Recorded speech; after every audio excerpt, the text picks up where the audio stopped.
Game na. Screen record na yan. Game. So, good afternoon everyone. Well, since everyone is here, should we get started? Hello everyone. Thank you for coming today. I think we'll begin our first, like to welcome you all. Thank you for coming short notice. I really appreciate you all for attending today. We have a lot of cover today. We really should begin. Vision and goal. I'm proud of our unique. In representing art and culture, our community is divided up individually to upward, both joy, integrated of both traditional and innovative design, coupled with the super handcraft quality with the latest technology.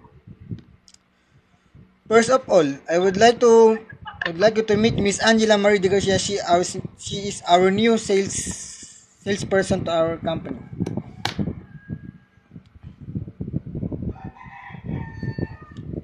First of all, I would like you to meet Miss Angela Marie de Garcia. She is our salesperson with our company. Good afternoon, everyone. I think Angela has met everyone except Erica. Hello, Angela. I'm Erica. Nice to meet you. I'm salesperson. It's nice to meet you, Erica. Maybe you can help to teach me about my new job. Sure, we can be a team. Help me, I help you. That sounds good. That sounds good to me. Too. Let's talk about business. Miss Cecilyn, will you please take notes of our meeting for us? Sure, Mr. President. I already have pen and paper ready. Great. Please read the notes of our last meeting. Okay, first, about the budget for next year.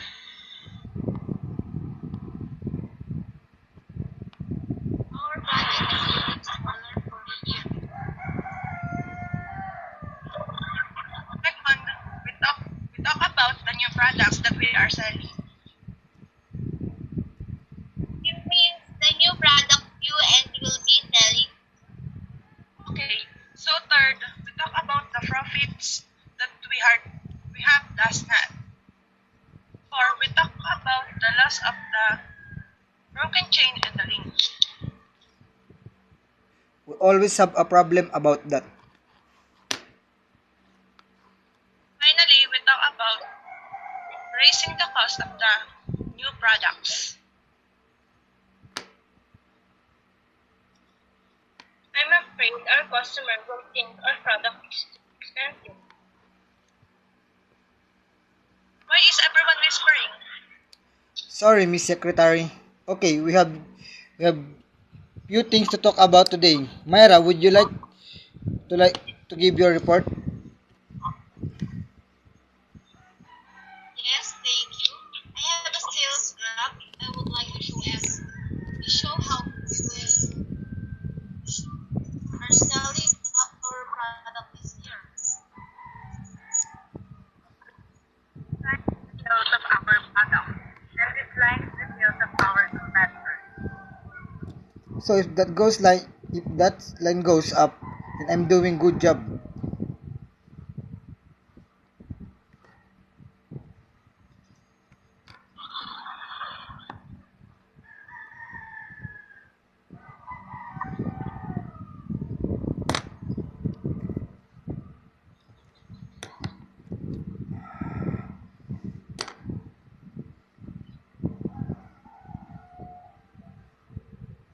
So if that line goes up, am I good? Am I doing good job?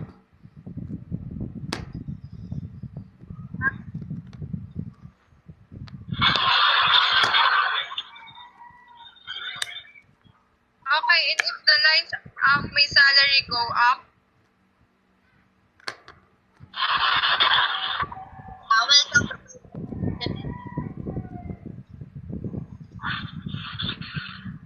the Angela, do we have many competitors? No,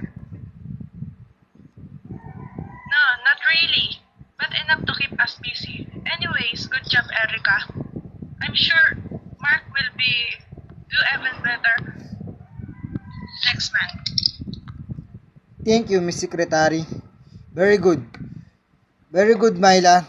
Do you have anything to tell everyone?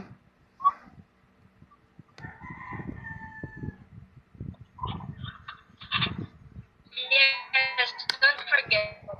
If you want me to buy something for the office, the deadline is tomorrow. Oh, some of our jewelry maker is broken. We need to buy a new one.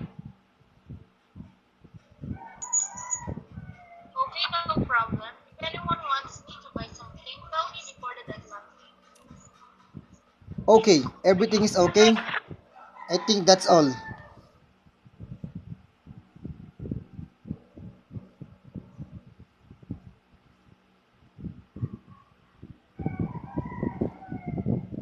Okay, everything is okay. I think that's all.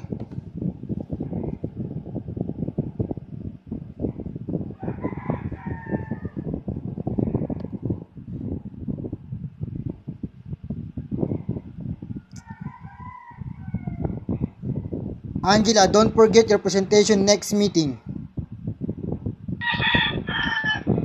Yes, okay. Miss Jeneline Talusan, any report?